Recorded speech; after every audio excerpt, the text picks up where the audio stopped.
Hi, I'm Pam and I'm here to talk about video games. Today I'm talking about Game Pass again. It's a great service that will let you try all kinds of different games on either your Xbox console or Windows PC. But it can be easy to be overwhelmed with options and not know what's worth playing. So here are 7 games that I enjoyed that I think you should consider trying. These can all be played on either console or PC and are available as of January 2021. We're taking it back to the launch of the Xbox One with this first game. Sunset Overdrive has been criminally overlooked, especially among those who are always asking, where are the Xbox exclusives?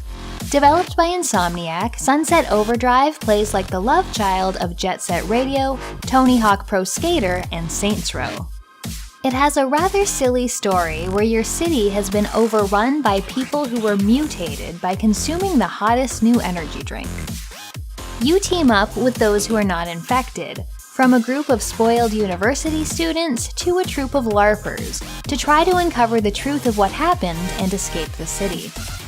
It's full of amusing pop culture references that often had me laughing out loud. The movement in Sunset Overdrive is sublime. It's so much fun you won't even want to use the fast travel system. You grind rails, wall run, and zipline around, all while fighting off enemies with a number of creative weapons. Combat is enjoyable too, especially the boss fights. The best strategy is to never stop moving. Traversing this vibrantly colorful and well-designed open world just doesn't get old. This is the perfect game to pick up when you want something upbeat and exhilarating. Sunset Overdrive's main story can be completed in a little over 10 hours, but going the completionist route can triple that time.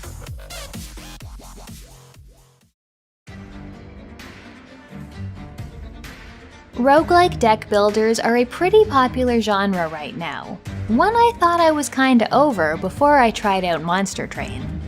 Hell has frozen over, and you need to preserve it. Aboard a train which houses its final burning pyre, you need to protect it from the forces of heaven who are trying to see it extinguished. You get to choose from 5 different monster clans for your main deck, as well as one to act as support for each run. The big twist to the gameplay is that you're placing units on 3 different levels of a train, and your enemies will enter from the first level and make their way up to the 4th, where the pyre is. There are a lot of tactics involved in positioning and foreseeing how each turn will play out. There's also a bit of a tower defense element, as all units will auto-attack when the turn is over. Between fights, you'll get the option of adding new cards to your deck and choosing upgrades to spells, units, or passive abilities. I actually prefer this to comparable games like Slay the Spire. There are no real duds as far as the clan options go, and I like that each individual battle is longer and more complex, while a successful run is much shorter. This is the perfect game to pick up and play for 20 minutes, or sink a significant amount of time into.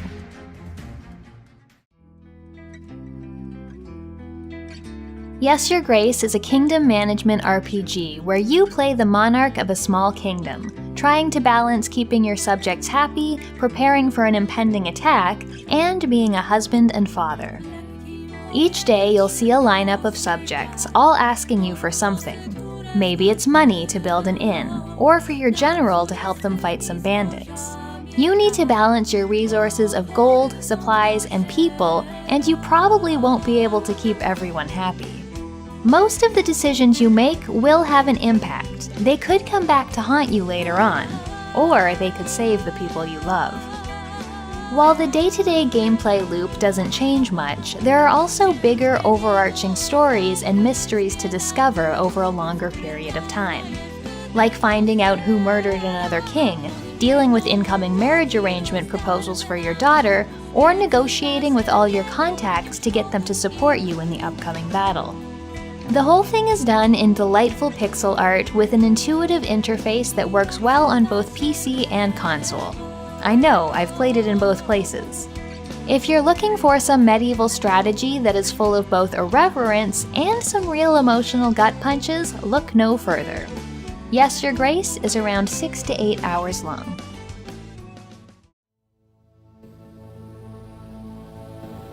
Void Bastards is a roguelite strategy shooter. A prison ship housing hundreds of frozen prisoners has been attacked by pirates and rendered immobile. You are one of those prisoners and are rehydrated, brought back to life, and you need to go find the things that will get the ship up and running again. The ship's computer serves as narrator, letting you know what you need to do and employing a very dry and very dark sense of British humor. You're presented with a map of space and have to choose your route through it, visiting procedurally generated space stations and ships, trying to obtain the items you've been tasked with finding. Locations are filled with enemies, but also with food, resources, and items to make you stronger. The randomness will keep you on your toes. If you die, a new prisoner will be sent out to continue your tasks. They'll get to keep any upgrades you've crafted or story progression items, but they'll lose things like ammo and food. Void Bastards is a first-person shooter that's not about having the best aim or wiping out every enemy. It's about making smart decisions for where you travel, successfully managing your resources, and finding the best path through each location. It's fast, fun, full of dark humor, and has a really cool comic book style to it. I'd recommend it even to people who aren't big roguelite fans, as there's a constant sense of progression and I never felt like deaths were too punishing. Getting through the main story of Void Bastards will be about 10 hours.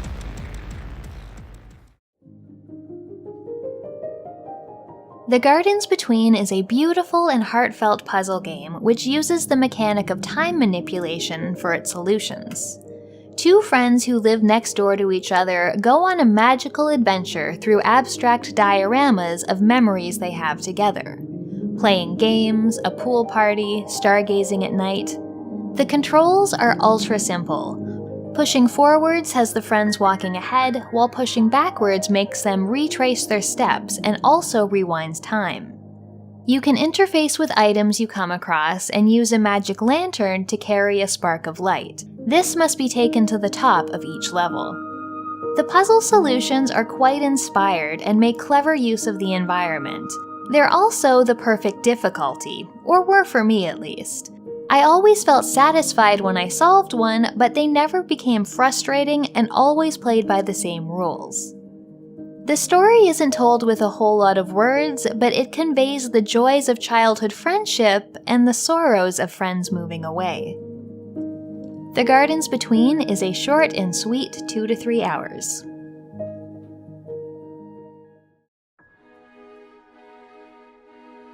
Alan Wake is an Xbox 360 game from Remedy, makers of Max Payne and the recent Control. The story follows novelist Alan Wake, who is suffering from writer's block and takes a vacation to a quiet town with his wife Alice in order to try to get some writing done.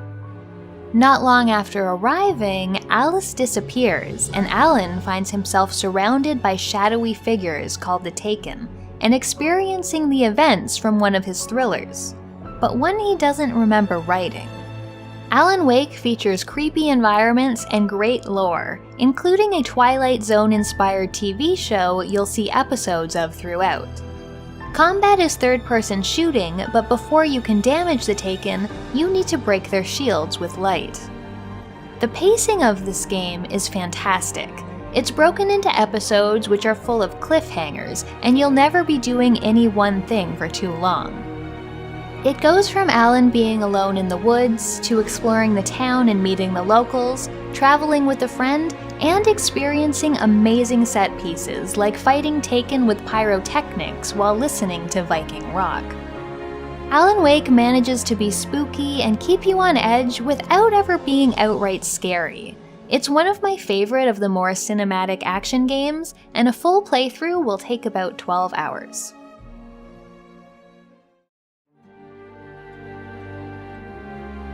Call of the Sea is a recent release and is another Microsoft exclusive, for now at least. Set in the 1930s, you play Nora Everhart, who travels to an island in the South Pacific in search of her missing husband Harry. She has a strange medical condition, and he was looking for a cure. The game plays out like a narrative exploration adventure. You walk around the island in first person, solving puzzles and listening to voiceover. The puzzles are all quite good, making use of information you learn and write down in your notebook in order to find out what happened to Harry's expedition and proceed further into the island and learn its secrets. Though it doesn't look like it based on the island's beautiful bright colors and Nora's cheery demeanor, this is a game inspired by Lovecraft. But rather than descending into madness, Nora is on a journey of self-discovery. It's a very cool take on the Cthulhu mythos and definitely brought a new and interesting spin to a property that's quite overdone. The environments change up constantly and are really great to discover and explore, and Cissy Jones does an exceptional job voice acting Nora. Call of the Sea will last for about 6 hours. So those are 7 games I recommend you check out on Game Pass soon. I think I covered a good range of genres and hopefully introduced you to something that you'll enjoy. Be sure to tune in next time for even more recommendations. If you want to see more, check out my last group of recommendations, though a couple of them have been taken off the service now. Or check out another of my videos. I have a Patreon if you want to support the channel. Thanks for watching, and I'll see you next time.